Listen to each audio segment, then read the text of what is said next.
शिक्षक सेवा आयोगको तयारीमा बसिरहनुभएका सम्पूर्ण साथीहरूलाई नमस्कार।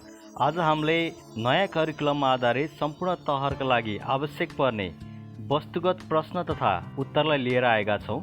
एउटा मोडल सेट मात्र हो, तर यसबाट चाहिँ तपाईहरुलाई सम्पूर्ण विषयवस्तुहरू सम्पूर्ण क्षेत्रलाई समेटेर हामीले प्रश्नहरू निर्माण गरेका छौँ। अब लागौँ प्रश्नतर्फ। प्रश्न नम्बर 1, माउन्ट K2 कुन श्रृङ्खलामा पर्दछ?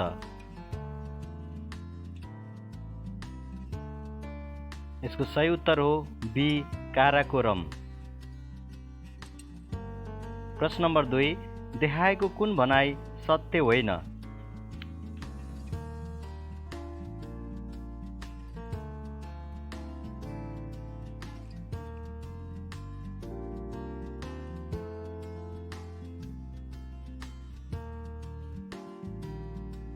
यसको सही उत्तर हो डी, मनसुनी वायु ग्रीष्म ऋतुमा जमिनबाट समुद्रतर्फ बहन्छ। प्रश्न नम्बर 3, ठुलो र चहकिलो उल्कापातलाई के भनिन्छ?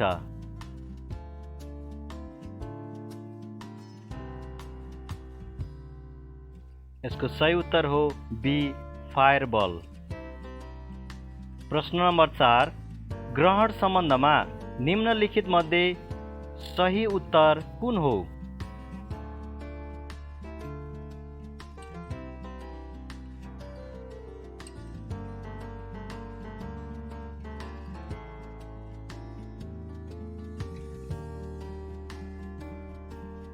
यसको सही उत्तर हो सी, सूर्य, पृथ्वी र चन्द्रमा एउटै सिधा रेखामा हुँदा पृथ्वीको छाया चन्द्रमामा पर्दा चन्द्रग्रहण हुन्छ।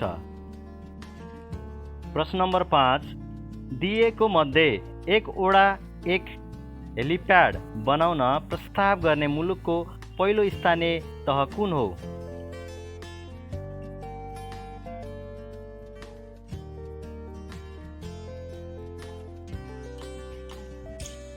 यसको सही उत्तर हो ए, मालिका गाउँपालिका। अब लागौँ प्रश्न नम्बर 6 तर्फ। लोकताको जिल्ला र झोलुङ्गे पुलको जिल्ला भनी कुन जिल्लालाई चिनिन्छ?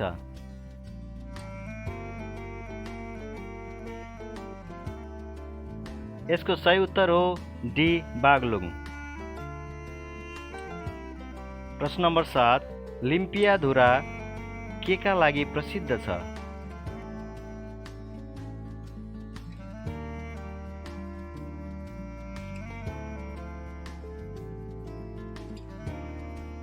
यसको सही उत्तर हो डी, भारतसँगको सिमाना विवादका लागि। प्रश्न नम्बर 8, राणाकालीन प्रशासनमा मुन्सी खानाले के काम गर्थ्यो?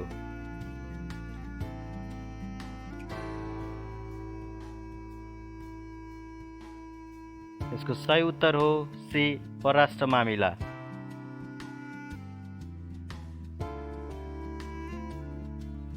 प्रश्न नम्बर 9, ऐतिहासिक जनमत सङ्ग्रह 2037 मा बहुदलीय शासन व्यवस्थाको पक्षमा कतिवटा जिल्लाबाट सुधारिएको पञ्चायती व्यवस्थामा भन्दा बढी मत परेको थियो? यसको सही उत्तर हो डी, 20। प्रश्न नम्बर 10, नेपाल सरकारले डाँफे, गाई, लालीगुराँस र सिमरिक रङलाई राष्ट्रिय चिन्हका रूपमा कहिले घोषणा गरेको हो?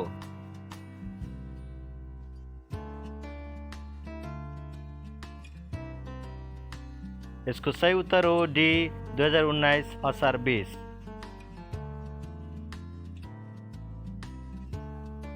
प्रश्न नम्बर 11, नेपाल विश्व व्यापार सङ्गठनको सदस्य कहिले भएको हो?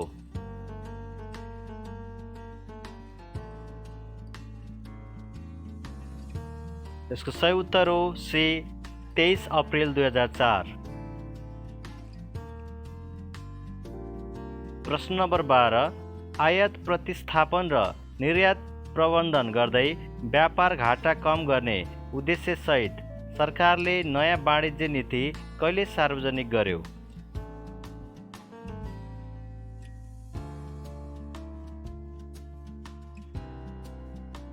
यसको सही उत्तर हो बी, विक्रम सम्वत 2072 भाद्र 16। प्रश्न नम्बर 13 देखाएको कुन भनाइ बेठिक छ?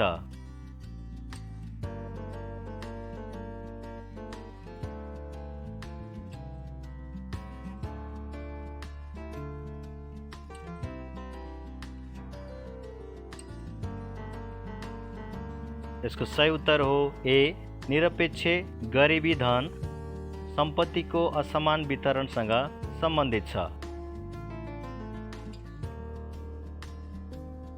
प्रश्न नम्बर 14 प्रसिद्ध वैज्ञानिक आर्किमिडीजका गुरु को थिए?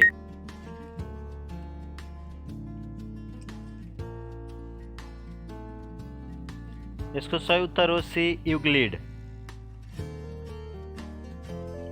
प्रश्न नम्बर 15 पारिस्थितिक पिरामिडमा देखाएका मध्ये कुन कुरा हेरिँदैन?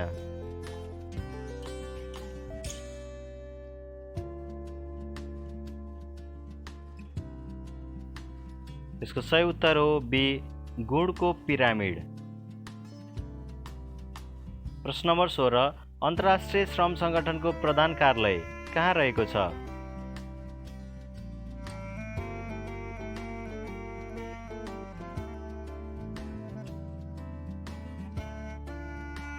यसको सही उत्तर हो सी जेनेवा स्विजरल्यान्ड।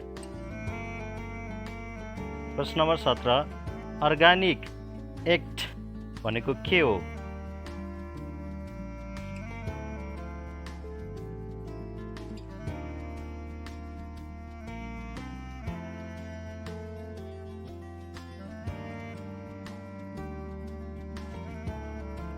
यसको सही उत्तर हो ए संयुक्त राज्य अमेरिकाको राष्ट्रपतिलाई सुविधा प्रदान गर्ने ऐन। प्रश्न नम्बर 18 कोरोना भाइरस संक्रमण नेपालका 77 वटै जिल्लामा कहिलेदेखि देखा पर्यो?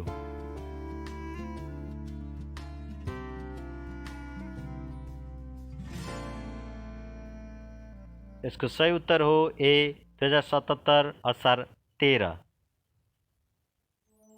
प्रश्न नम्बर 19 नेपाल सरकारले भूउपग्रह नीति 2077 कहिले स्वीकृत गर्यो?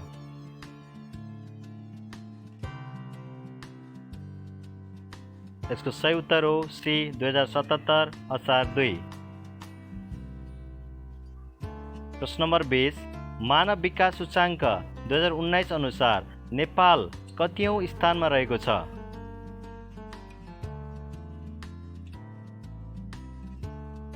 यसको सही उत्तर हो 147औं स्थानमा।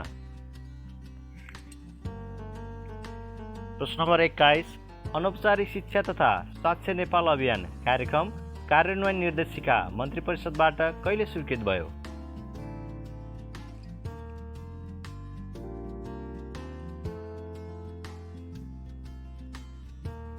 यसको सही उत्तर हो विक्रम सम्वत 2067 माघ 4।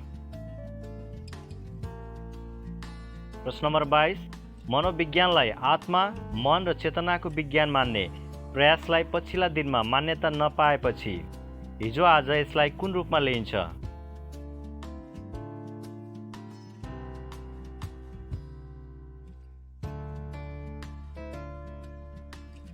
यसको सही उत्तर हो बी व्यवहारको अध्ययन गर्ने विज्ञान। प्रश्न नम्बर 23 पहिले सिकेको कुराले पछि सिकेको कुरालाई नकारात्मक असर पार्दछ भने त्यस्तो सिकाइलाई के भनिन्छ?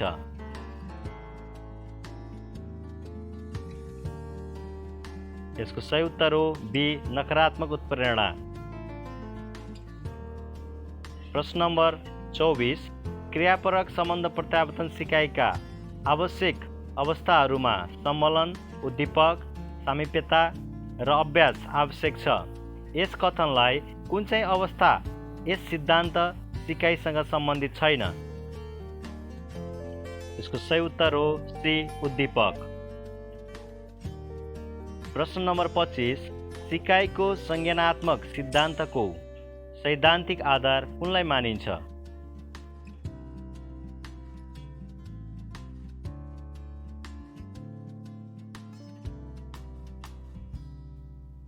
यसको सही उत्तर हो सी गेस्टाल्ट मनोविज्ञान। प्रश्न नम्बर 26 पाठ्यक्रम विकास केन्द्रले पाठ्यक्रम कार्यान्वयन भएको कति वर्ष पुरा भएपछि पाठ्यक्रममा पुनरावलोकन गरी आवश्यक देखिएमा आमूल सुधार गर्दछ?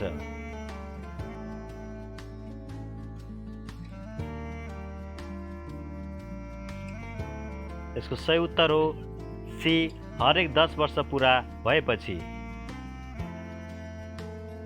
प्रश्न नम्बर 27 राष्ट्रिय पाठ्यक्रम प्रारूप परिमार्जन 2071-2063 अनुसार पाठ्यक्रमको गुणात्मक क्रियाशीलता र कार्यान्वयनको प्रभावकारितामा देशको शैक्षिक गुणस्तरमा भर पर्ने हुँदा तलका मध्ये कुन निकायको संस्थागत क्षमताले ठुलो भूमिका खेल्दछ?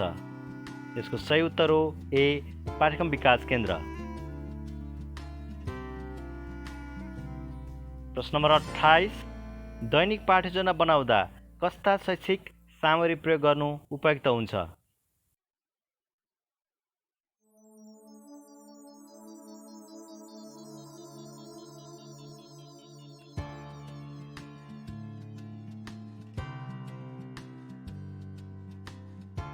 यसको सही उत्तर हो डी, माथिका सबै।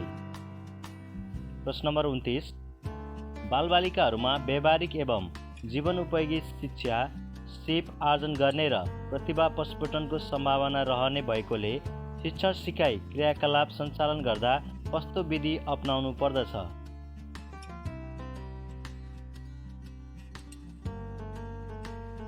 यसको सही उत्तर हो बी, विद्यार्थी केन्द्रित तथा बालमैत्री विधि। प्रश्न नम्बर 30 मूल्याङ्कनका साधनहरू सञ्चालन गर्न, परीक्षण गर्न, अङ्कन गर्न सकिने तथा परीक्षाको परिणामको व्याख्या, विश्लेषण र प्रयोग गर्न सकिने किसिमका हुनुपर्दछ। यो मूल्याङ्कनको कुन गुणसँग सम्बन्धित छ? यसको सही उत्तर हो बी, व्यावहारिकता। प्रश्न नम्बर 31 शिक्षण सिकाइको क्रममा कक्षा कोठाभित्र शिक्षकलाई शिक्षण गर्न तथा विद्यार्थीहरूलाई सिक्नको लागि उपयुक्त वातावरण सिर्जना गर्ने प्रक्रिया तलका मध्ये कुन हो?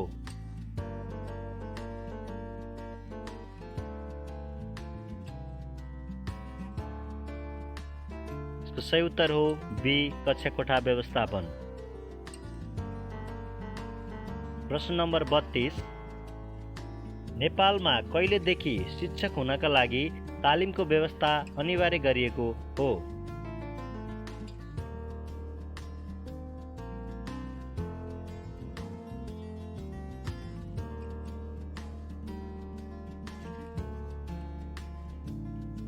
यसको सही उत्तर हो ए, शिक्षक सेवा आयोग नियमावली 2057 पश्चात। प्रश्न नम्बर 33 तल दिए अनुसार नभएको खाली स्थानमा कुन चाहिँ विकल्प उपयुक्त हुन्छ रोज्नुहोस्। यसलाई हेर्दै गर्नुहोला। त्यसैगरी प्रश्न नम्बर 34 लाई पनि तल दिएको प्रश्नमा 3 लहर र 3वटा लहरमा 3-3 वटा कोठाहरू गरी जम्मा 9 सचित्र कोठाहरू क्रमशः रूपमा रहेका छन्। ABCD मध्ये बायाँ चित्रको खाली कोष्ठ अथवा कोठा भएको क्वेसन मार्क भएको क्रम पूरा गर्न सक्ने विकल्प रोज्नुहोस्। यसको उत्तरहरू क्रमशः दिएको छ, यसलाई हेर्न सक्नुहुन्छ हजुरहरू।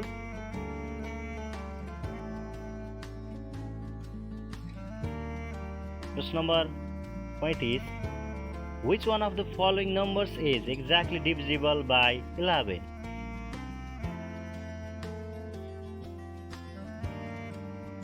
यसको सही उत्तर हो नम्बर डी। प्रश्न number 36 A sport jacket marked $48 is offered at a discount of 25% during a stock out sales. At this reduced price, the dealer makes a profit of 25% on the cost. The cost to the dealer is इसको सही उत्तर हो C, $30। प्रश्न number 37 Today is the birthday of Rahul and he is 3 times old as Nirmala.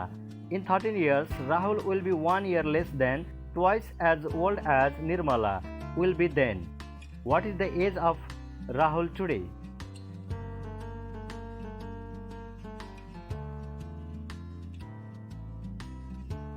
यसको सही उत्तर हो 12 years. प्रश्न नम्बर 38 47 को अनुपात 2209 भए जस्तै कुन सही छ?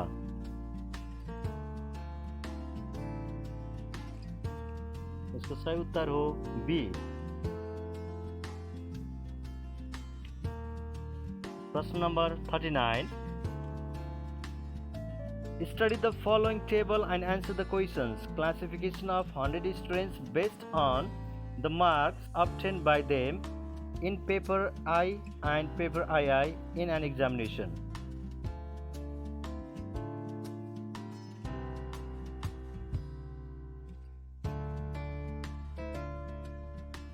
Correct answer of this number is B.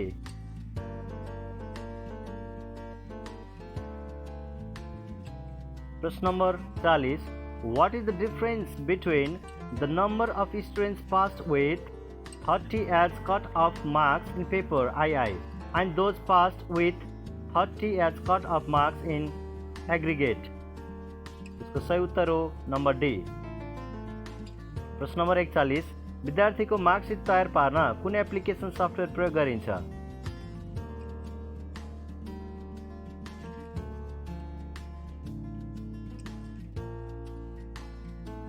यसको सही उत्तर हो बी. MS Excel. प्रश्न number 42. Which of the following is used for manufacturing chips?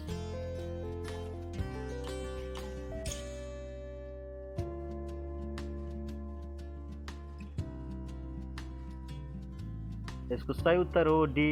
Semiconductor. प्रश्न नम्बर 43. शिक्षक सिकाइ प्रक्रियामा सूचना तथा सञ्चार प्रविधिको प्रयोग गरी गुणस्तरीय शिक्षामा अभिवृद्धि गर्ने जिम्मेवारी कसको हो?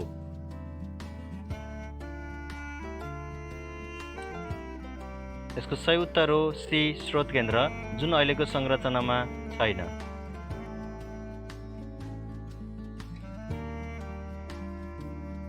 प्रश्न नम्बर 44.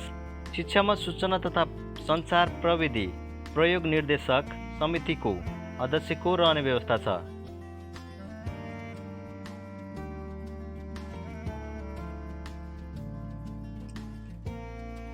यसको सही उत्तर हो सी. राष्ट्रिय योजना आयोगको सदस्य शिक्षा हेर्ने.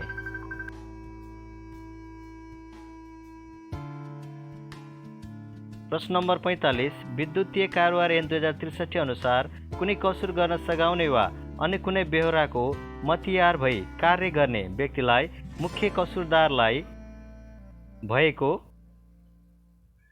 यसको सही उत्तर हो सजाय हुँदैन. प्रश्न नम्बर 46.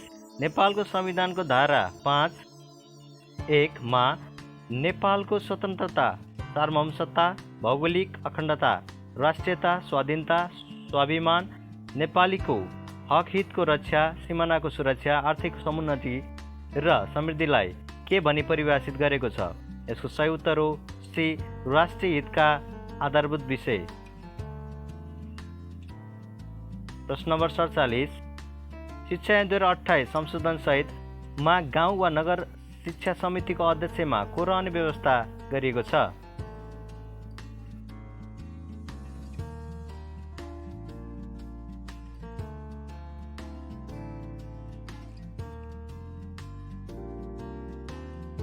यसको सही उत्तर हो डी. गाउँपालिका वा नगरपालिकाको अध्यक्ष वा सो काम गर्न तोकिएको व्यक्ति.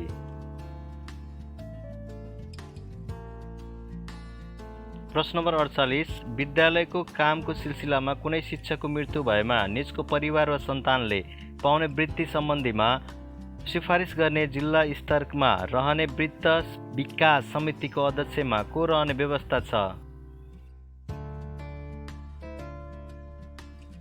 यसको सही उत्तर हो सी. प्रमुख जिल्ला अधिकारी.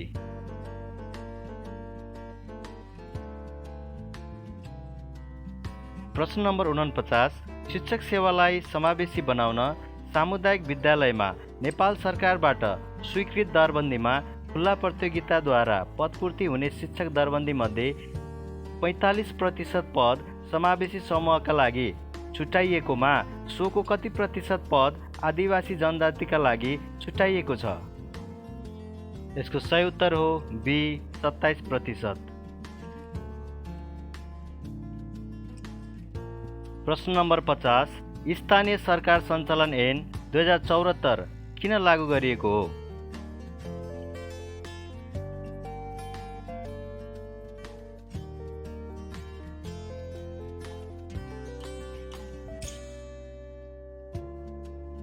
यसको सही उत्तर हो डी माथिका सबै। यस्तै विविध जानकारीहरूको लागि हाम्रो भिडियोलाई लाइक, सेयर तथा सब्स्क्राइब गर्न भने पक्कै नभुल्नुहोला। धन्यवाद।